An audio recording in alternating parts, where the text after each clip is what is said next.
Hello, this is Alex, and this is the first podcast I record. This is number one. This is different and this is new. Thanks for joining and allow me to explain. So you all know me writing articles, and I did some videos lately, and I'm in this group of people who are trying to inform. And when I started to write, it was simply because it almost drove me nuts how misinformed the people on the street are about Tesla. And this has been growing out of the Tesla bubble into obviously what German automakers are doing as well. So when I worked over the years, and I'm reading every day a few hours like other people doing about battery electric vehicles, about BMW, Daimler, VW, and you name it, and of course Tesla. Over the years, I realized that there seems to be like more than the Atlantic Ocean in between the information level that you have in the US compared to that what we have here in Germany. So what I'm trying to say is we have great bloggers here in Germany who are informing, about a lot of details what's going on in the German auto industry. And we have great bloggers and authors and YouTubers in the US who are doing the same about the US. But in between, there's almost an iron wall. So what is happening is that the mainstream media is only picking up certain information from the German media and from the German bloggers sometimes that they find of interest for click rates, and this is a great news, or this is something that's supporting their paradigm or their narrative.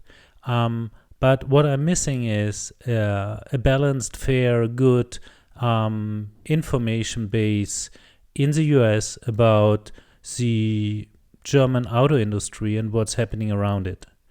So simply because most people in the US just have access or usually read English, they have access to everything which is translated or published in English, but not what is published in German language. And that's an area that really moved me the last month. So I've been thinking about how this can be solved, and I really don't find a real solution for that, simply because the mainstream media is only interested in something that creates click rates and not necessarily in a broader, more profound information base. And all the rest, the bloggers in the US, they usually don't speak German, so there's a wall in between the two. There's an Atlantic Ocean. There is something, in between the pond that is hindering us to communicate as we need to. So I feel this is an important field simply because just take the day to day. It's early in June, and I've been listening to a couple of podcasts from people I really appreciate because they do a fantastic job in informing. But when I listen to what they report about what's right now happening in Germany in terms of the stimulus package from the German government, there are so many mistakes in there that I just don't know how to correct this, and trying to correct and inform. And don't get me wrong, I'm also making mistakes myself. Yeah, so it's not that I'm perfect. I'm far away from that, but it's just happening that you just don't get the right information at the right time, and sometimes you have to correct later on. But there's a lot of information in the German news and television and interviews that's never ever making it into English language.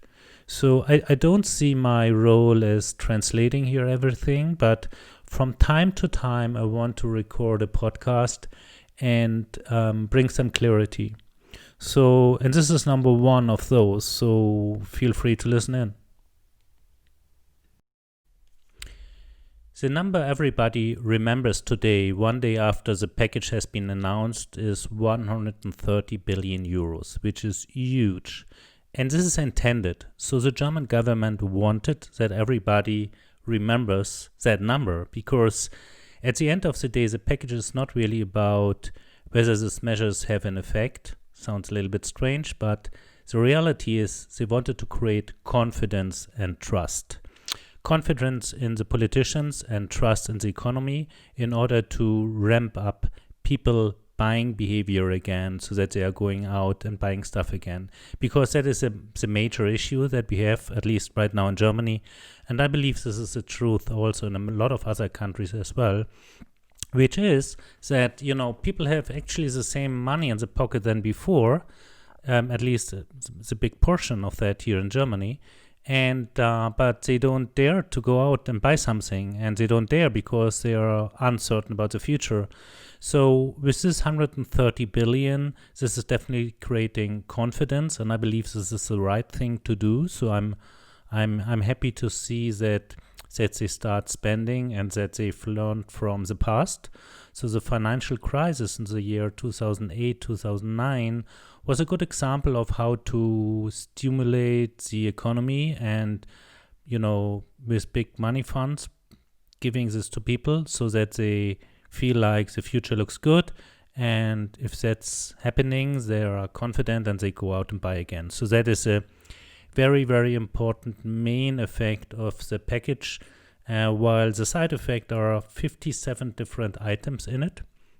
So the package has 57 different measures or items where money is flowing into, and you don't have to worry. I'm not going through all of those because they are usually not BEV related or ICE related. Most of them are related to social support and stimulus here and there, and they have all their meaning behind, and obviously all the politicians been trying to please their voters, so that's always happening. I'm also not complaining against that because that's just how it is. And at the end of the day, all what matters is that we are getting out of this crisis again, and that, companies are restarting production, demand is picking up, and supply is delivered. So within the 57 items, there is a subset which is going into battery electric vehicles and clean energy. And I want to go through 5 items here. Number 1, which is the most easy to explain, is VAT. So this is a normal tax, sales tax we know from everywhere in the world. And this is a little bit of a diverse tax here in Germany. We have different levels for different products and services. So I'm not going into that too.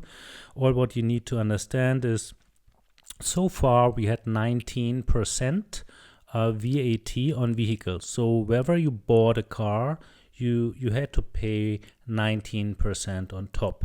And for all US listeners, whatever price you ever look at here in Germany, be it from Tesla or anybody else, you always have the VAT included on the webpage, in the price, or at the dealership. So this is very different to the US and needs to be recognized. So it's about 20%, actually 19%, what you've seen so far. And at the end of the month, at the end of June, this is going to change. So on July the 1st, they reduce this by 3% down to 16%. And this is valid and due for all vehicles. So this is not related just to BEVs or hybrids or ICE. This is for all and everybody, which is a fair measure. However, it needs to be said that given that we have today announced, we heard that 440,000 vehicles are standing on parking lots from German automakers waiting to be sold, you can imagine they have a huge write-off, and the 3% are probably going to lost into translation somewhere here, because dealerships or automakers are not necessarily enforcing discounts they've been giving before. So it may still look like the people are getting this 3%, but at the end of the day, it's gonna be diluted to a certain extent. That's my belief. So I don't think, but this is just an assumption, that the consumer really will get the full 3%. So this is number 1, which is a good thing also for BEVs. So VAT is going down. People are, feel like everything is hopefully a little bit cheaper, and they go out and buy cars and vehicles. Number 2 is a little bit more complicated. Most people talked about that. Number 2 is the incentive from the BAFA. So this is a government organization that is responsible for giving the incentives for battery electric vehicles as well as hybrids. And in the past we have, and we still have, different levels until this is paid. So if you have a vehicle with a list price up to 40K, in the past you had a 3K incentive from the government and another 3K from the manufacturer, which adds up to 6K that you got if you bought a full electric vehicle that was below 40,000 euros. If it was above 40,000 euros, you only had 4,000 euros in total, so 2,000 from the government and 2,000 from the manufacturer. So that's a 50% difference. And if it was, the battery electric vehicle list price above 65,000 euros, you just got nothing. So the thought process is here. If you can afford a more expensive BEV, you just don't care that much about the incentive, which means like you do not motivate with the incentive really the consumer to make the deal. And that's what the government is trying to enforce. So what changed now is that the government said, well, for this more cheaper BEVs, we've been paying 3K so far, and we increase that to 6K. So 6,000 euros, and the part from the manufacturer, the 3,000 euros, will remain the same. So in total, you get 9,000 euros. And the same is true, as I mentioned before, for the other vehicles, so above 40K and above 60K. So that is the logic behind. And the incentive from the government is also doubling for all vehicles above 40K. So that is great news, because it's a big jump and much more than I expected. So I'm pleased to hear about that and hear this. The important part here is that I've been digging a little bit, and there's a lot of confusion in the market around the amount that Tesla Model 3 really can get here in Germany in the future after July the 1st. And by the way, this measure is going to be implemented until end of 2021. So that's a pretty long period, while the first measure I talked about, the VAT reduction, is gonna end of this year. So in terms of Model 3, Tesla did something pretty smart, which was convincing the government here that the Model 3 short standard range or long range are just the same base vehicle, and these are just modifications and a variant. And the government bought that, so which is great, because that has led to a situation where the base price of the Model 3 is indeed below 40K. So that car, regardless if you buy the long range and the performance model, which at the end of the day is quite above 60K in total, these are all considered as additions, and the base price is still considered as below 40K. In other words, you get the full 6K from the German government, plus the 3K from the manufacturer, from Tesla in this case, which adds up to 9K. So that's fantastic and really good news. And that's kind of the max incentive you can get here. And we all can assume that after July the 1st, the demand for Tesla Model 3s here in Germany is going to pick up pretty big, because to be honest, there's a psychological effect here, but also 3,000 euros is a lot of money for a lot of people, so that makes a difference. The second part of that incentive for BEVs and hybrids is definitely the hybrid part, which means that the top amount you can get for a hybrid is 6,750 euros. Comparing this to the 9K, which you get for a full-blown BEV, this is pretty much a lot of money. So if we look at this list here from BMW, and I could pull up the list for other companies as well here in Germany, you see that you have 18 hybrids who, qualify for that money.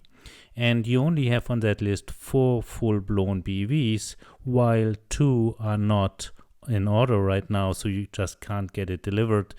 This is cars for the future. So you have only two, which is the i3, which we know from a long time, and the other one is the Mini Cooper. So these two vehicles, these two BEVs, could get the 9K. All the rest can get then 6,750 euros, which explains why the German auto industry is not with a loud voice complaining that much. The German lobby groups are complaining, which are the unions and associations who support the auto industry. So they complain loud and clear. But the automakers themselves, they made the math. And the math is, it doesn't look that bad for us. So we could have won a little bit more, but simply because we are selling such a low amount of BEVs compared to hybrids, we better are not complaining too much. And this is what's happening here. So that's been incentive number 2. As I said before, that is implemented until end of 2021. The VAT reduction is only reduced until end of 2020. While I'm not convinced that this is going to remain like that, they may extend this in December. This is just a lesson learned from the past. Whenever you give citizens something, it's going to be really very hard to turn this around and take it away again. So you just lose voters and nobody is happy about that. We will see where this turns to, but that's just my assumption. Number 3 is an incentive which is really very important, which is an incentive for company cars. Most people don't know that 60%, you heard me right, 60% and more of all new vehicles sold in Germany are sold to companies and fleet managers. If you get whatever job in Germany in the mid-management, you immediately get a company car. This is just always a part of the package. And people are used to that, so you have a nice brand new car, and often it's exchanged after 1 or 2 years. You always have a new one. But this is not for free. So you are paying a percentage of the list price every month for that vehicle. So that is has been in the past 1%, and it's still 1% of the list price, which is a tax that you pay, as I said, every month. And for BEVs, that has been reduced lately to 0.5%. And now within this new package, it's going to be reduced to 0.25%, which is quite a difference, because 0.75% can be easily be a few €100 that you, at least I did that, pay every month for your company car. And just the order of magnitude that 60% of all vehicles are sold as company cars will give you an understanding that we talk here big money. So this is very important, because this is net money in the pocket of people, and I believe that's a good step forward and will help a lot in terms of BEV adoption. In particular, as we have now with the Model 3, a car that applies for the full package of 9K euros on top of that what I mentioned before, which is a 3% VAT. So this is getting really attractive now, and I think this is a good measure too. Number 4, which has been discussed also on social media, is charging. So the German government is giving, I think it's in total about 2.5 billion euros for charging infrastructure, and it's been called like mandatory. So I want to put a grain of salt here into it, because at the end of the day, it's gonna be a regulation for gas stations to have a charging port. But experience has shown that usually what you get is not what you want to get. So this is not about fast chargers, and I would be very much astonished if existing gas stations need to do that immediately. So I have just very low hopes that at the end of the day we have really nice, good chargers at the gas stations that are usable for everybody.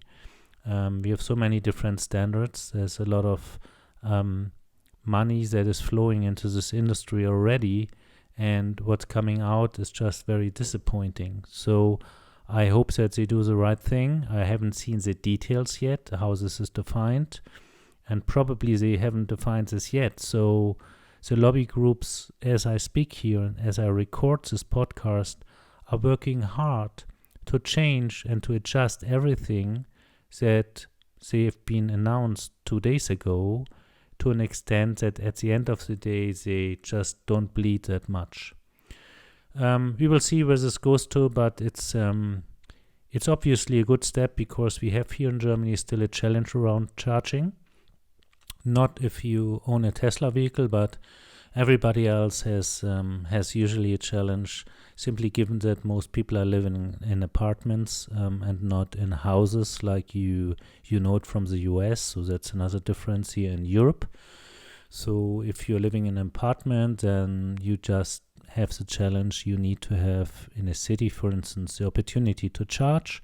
And if you have a public charging spot somewhere, you kind of 100% depend on the prices they're providing. It's like with a gas station, obviously, but there's not a variety, and you just can't choose. You don't have really a lot of options. However, I think it's a good measure, and I like that.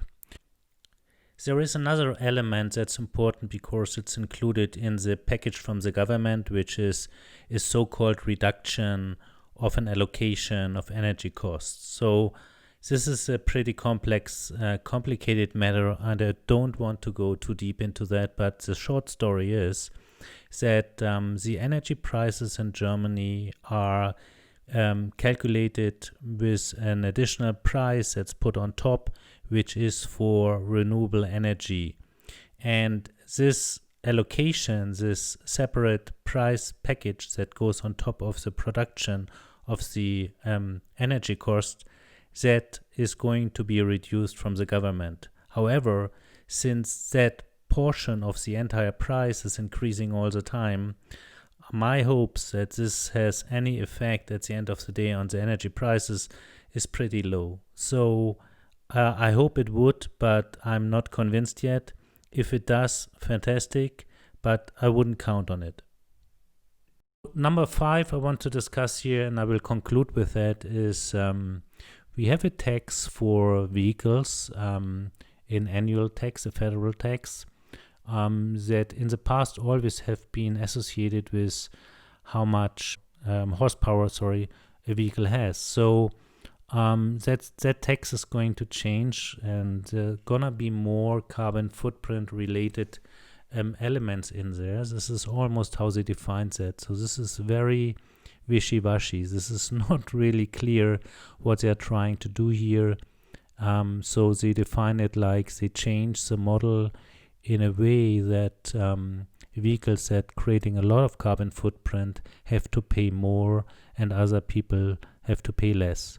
The good news is, if you own a full-blown electric vehicle like I do, you don't pay for 10 years anything, which is fantastic.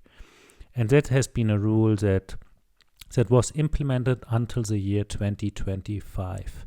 And they extended this now by 5 years. So in other words, if you in the year 2030 buy a BEV, you still have 10 years no federal tax for your vehicle to pay, which is a good thing, and this is a plus and a positive too. So I like that. And looking at this five initiatives and measures they put into place, I'm happy with it. So that's a good step forward. I believe this will motivate a lot of people, and we shouldn't underestimate that, this is the headline of all media here in Germany at the moment, which is fantastic because a lot of people gaining attention, and I know from experience that a lot of people have been thinking about buying a battery electric vehicle, but always said it's too expensive, I can't charge, and the range is not good, blah, blah, blah. So we have now here, in particular with the Model 3, an option for the people that is really changing the math and the total cost of ownership. I hope that this has an effect. It won't have one in June because all the measures are going to be implemented at July the 1st, which is in about 3 weeks. But at that moment in time, I expect quite a demand for battery electric vehicles, but unfortunately also for hybrids, which I call counterproductive for a variety of reasons, but that would be a topic for a different podcast. I hope you enjoyed it. I already have a good number 2 in the channel, in the pipe, so stay tuned. Thank you.